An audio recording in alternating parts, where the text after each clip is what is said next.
তৃতীয় প্রশ্ন, রাজ্য সরকার কি রিভিউ পিটিশনে যাবে?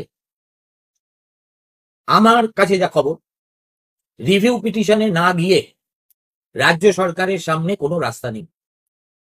তার কারণ, গতকাল পর্যন্ত রাজ্যের শিক্ষামন্ত্রী খুবই সুললিত গদ্যে এই চাকরিহারা শিক্ষকদের বলেছেন, যতক্ষণ পর্যন্ত না কোট আনকোট যোগ্য, যদিও ভুল, শিক্ষকদের পুনর্বহালের ব্যবস্থা করা সম্ভব আইনের পথ ধরে, ততদিন পর্যন্ত তারা রাত্রিরে ঘুমোতে পারবেন না।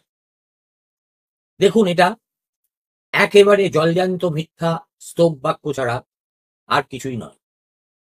প্রথমত, রিভিউ পিটিশন দেওয়া হবে কি হবে না তা নিয়ে এখনো পর্যন্ত চূড়ান্ত সিদ্ধান্ত হয়নি। চতুর্থ যে বিভ্রান্তিটা ছড়ানো হচ্ছে সেটা হচ্ছে, সঞ্জীব খান্না অবসর নিলে তবেই এই রিভিউ পিটিশন রাজ্য সরকার জমা দেবে। অসম্ভব। তার কারণ, রিভিউ পিটিশনের নিয়মই হলো কোনো আদেশ বেরোনোর 30 দিনের মধ্যে সেই রিভিউ পিটিশন জমা করা বাধ্যতামূলক।